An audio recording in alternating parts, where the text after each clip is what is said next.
pinakamaraming himpilan at #1 na radio network ng bayan. RMN, ito ang numero 1. RMN News Nationwide. RMN News Nationwide.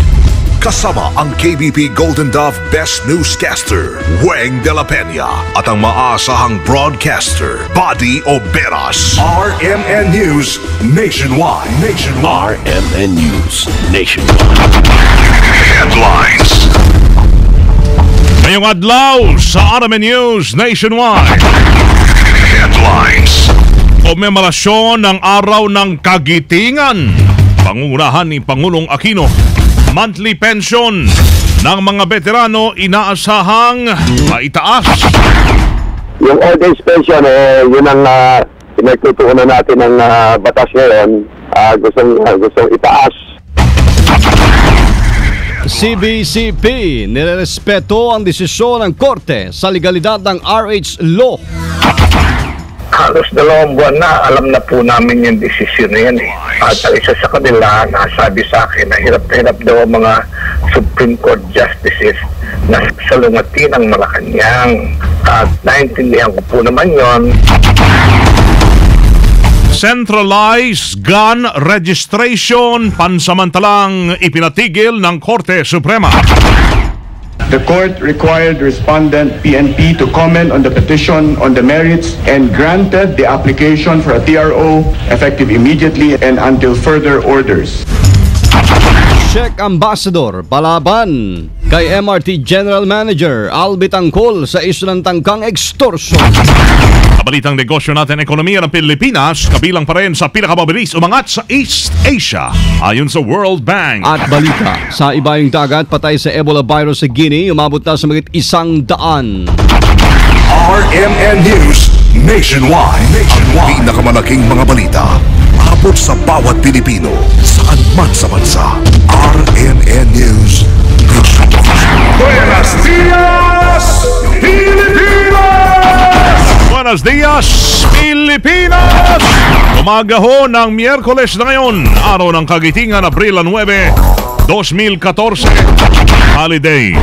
Ito ang numero 1 RMN News Nationwide. Ako si Weng de la Peña. Mabuhay Pilipinas, ako si Buddy Oberas. Live po tayo sa DCWT 540 RMN Baguio, DXCC 828 RMN Cagayan de Oro, DXMD 927 RMN General Santos, at sa DYRI 774 RMN Iloilo. Live pa rin international via Ustream. Search for RMN Manila, ganun din sa WRMN New York, USA. Siyempre, sa lahat ng ating mga numero 1 AM radio stations nationwide. RMN News Panahon. Huling namataan ho ang bagyong Domeng sa layong 340 kilometro hilagang silangan ng Hinatuan, Surigao del Sur. Taglay niya ang lakas ng hangin, abot sa 55 km per hour, pero mabagal ang takbo pahilagang kanluran sa 5 kilometro bawat oras. Dahil o dyan, asanang ang pulupulong mahina pagulan sa Caraga at Central at Eastern Visayas. Sa ngayon, wala pa rin po nakataas sa public storm signal sa anumang panig ng bansa. Samantala, ang nalaliming bahagi ng bansa ay magiging bagyang maulap na may pulupulong pagulan, pagkulog at pagkidlat, lalo na sa dakong hapon o gabi. Sa ibang panig, ang hangin po'y mahina hanggang katamtaman mula hilagang silangan hanggang silangan na may banayad, hanggang katamtaman pagalo naman ang karagatan. Ito ang awato ng temperatura sa Metro Manila, 23 to 33 degrees Celsius. Mga kasamay, hindi na ho nagulat ang simbahang Katolika sa desisyon ng Supreme Court matapos nitong ideklarang constitutional ang Reproductive Health Law. Sa interview ng RMN kay Archbishop Emeritus Oscar Cruz, hindi naman ito ibig sabihin na mapipigilan na ng gobyerno ang simbahan na magsalita hinggil sa pagtutol nila dito. Nire-respeto naman nila ang desisyon ng kataas-taasang hukuman at ipagpapatuloy pa rin ng simbahang Katoliko ang pagtuturo ng tama at moral at pangalagaan pa rin ang pagiging sagrado ng buhay ng tao. At halos 2 buwan na, alam na po namin yung desisyon na yan eh. At isa sa kanila, nasabi sa akin na hirap daw ang mga Supreme Court Justices salungati ng Malacanang. At naintindihan ko po naman yon. Ang mais ko lamang sabihin ay hindi como nagdesisyon na Supreme Court ay hihinto na ang simbahan sa pagsasalita. Tuloy po yan. Kung makinig ang mga tao, salamat. Kung hindi, salamat din. Silang bahala. Kasabay ho niyan, hinimok naman ng CBCP ang mga Katoliko na irespeto ang deklarasyon ng Korte. Ayon kay CBCP President at Lingayen Archbishop Socrates Villegas, nagdesisyon ng Supreme Court batay sa mga umiiral na batas sa Pilipinas at kinatigan naman nito ang ilang paniniwala ng simbahan. Nanawagan rin na ito ng pagkakaisa para sa ikabubuti ng sambayanang Pilipino. Pangunahan ngayong araw ni Paulong Noynoy Aquino ay 72 taong komemorasyon na paggunita ng Araw ng Kagitingan. Ang tema ng aktibidad ay ang balik-tanaw sa sakripisyo ng veterano gabay sa landas ng pagbabago. Dito ikikilalanin ang mga veterano nagsakripisyo para makamit ng bansa ang kasarinlan mula po sa kamay ng mga banyagang mananakop ng World War II. Kaugnay niyan, tiniyak naman ng Philippine Veterans Affairs Office na tuloy ang ginagawang hakbang ng pamahalaan para bigyan ng sapat at kaukulang benepisyo ang mga surviving Filipino veterans. Sa interview ng RMN kay PIBAW Administrator Ernesto Carolina, kabilang sa mga pinag-aaralan ngayon ay ang panukalang itaas sa 10,000 pesos ang old age monthly pension ng mga veterano mula po sa kasalukuyang 5,000. Ito naman ang pinagtutuunan ay yung kanilang kalusugan, pag-angat ng kanilang tinatawag na hospitalization at saka healthcare benefits. Yung old age pension, yun ang pinagtutuunan natin ng batas ngayon. Gustong itaas ng 5,000, lalo na sa more veterans, gagawin natin 10,000 pesos. Mahalagaan niyang matugunan sa lalong madaling panahon ng gobyerno ang kinakailangang benepisyo na may 14,000 Filipino World War II veterans. Ipinatigil pansamantala ng Korte Suprema ang centralized gun registration sa ilalim ng Comprehensive Firearms and Ammunition Regulation Act. Ayon kay Supreme Court spokesperson Teodoro Te, epektibo agad ang temporary restraining order na ipinalabas ng Korte Suprema. Nangangahulugan ito na hindi muna pwedeng ipatupad ng Philippine National Police o PNP ang panuntunan nito kung saan sa Camp Crame lang sa Quezon City maaring mag-apply at magpa-renew ng lisensya ng baril. Dahil dito inutusan na ng Korte Suprema ang PNP na tumanggap ng aplikasyon at renewal ng lisensya sa kanilang mga regional offices. The court required respondent PNP to comment on the petition on the merits and granted the application for a TRO effective immediately and until further orders. The TRO restrains the Philippine National Police from doing the following: A. Centralizing all firearms applications and renewals at the headquarters Camp Crame, Quezon City, and ordering that PNP continue to accept, process, and approve licensing and renewals thereof in all PNP regional offices. Matatandang ipinagutos ng PNP ang pagsasara ng satellite office para sa application at renewal ng firearms license dahil sa umano'y anomalya sa mga transaksyon nito. Kasama ang desisyon ng Supreme Court sa RH Law ay dapat respetuhin ng lahat ayon sa Kamara. Kasama natin sa balita, Kondibata. RMN Report. Maging ang ilang anti-RH law sa Kamara ay nagbigay daan na rin sa pakikipaglaban kontra sa reproductive health law matapos na ideklarang constitutional ito ng Korte Suprema. Ayon kay Navotas Representative Toby Tiangco, kahit siya ay kontra RH law, ay kailangan na respetuhin ang desisyon ng Supreme Court. Dagdag pa rito, may pag-asa pa naman dahil maaari pang maghain ng motion for reconsideration dito. Ikinatuwa naman ni Negros Occidental Representative Albi Benitez na sa wakas ay natapos na rin ang issue at pwede nang umiral ang RH law.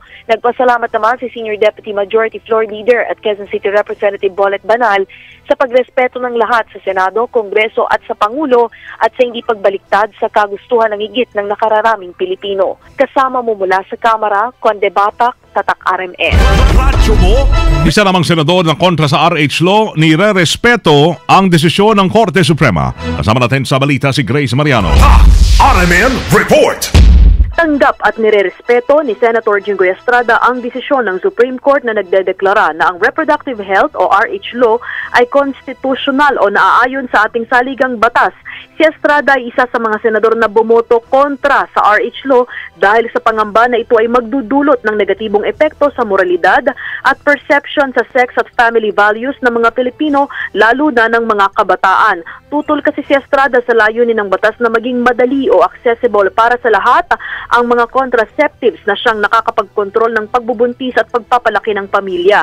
Pero sa kabila ng pagkontra sa RH law, naniniwala si Estrada na ang paglalabas ng desisyon ng kataas-taasang hukuman ay pipigil sa nabuong pagkakawatak-watak ng bansa dulot ng pagkakaroon ng matinding pagkakasulungat ng mga pananaw sa naturang kontrobersyal na batas. Kasama mo sa Senado, Grace Mariano, Tatak, RMN. Radyo mo nationwide. Isang pari dismayado naman sa mga appointee ni Pinoy sa Supreme Court. Sama natin sa balita, Angel Ronquillo. RMN Report. Dismayado ang Simbahang Katolika sa mga maestradong appointee ni Pangulong Benigno Aquino sa Korte Suprema. Inuna ni Father Melvin Castro, Executive Director ng CBCP, Episcopal Commission on Family Planning, ang pagiging solido ng 4 na appointee ni Pinoy sa pagsulong ng mga probisyon ng reproductive health law kahit na meron itong hindi magandang epekto. Tinukoy ni Castro sina Chief Justice Maria Lourdes Sereno, Justices Marvic Leonen, Estela Perez Bernabe at Bienvenido Reyes. Ipinaalala pa ni Castro na independent ang Korte Suprema sa Office of the President kahit hindi dapat maging sunod-sunuran ang mga maestrado sa namang dikta ng Pangulo. Nananawagan ng pari sa mga maestrado na magdesisyon sa lahat ng issue ng naaayon sa kanilang konsensya at sariling kaalaman. Kasama mo sa lungsod ng Baguio, Angel Ronquillo, Tatak, RMN. Radyo mo nationwide. Hindi ako takot sa kanya. Yan ang binigyang diin ni Czech Ambassador to the Philippines Joseph Rictar kaugnay sa hamon ni MRT General Manager Al Vitangcol.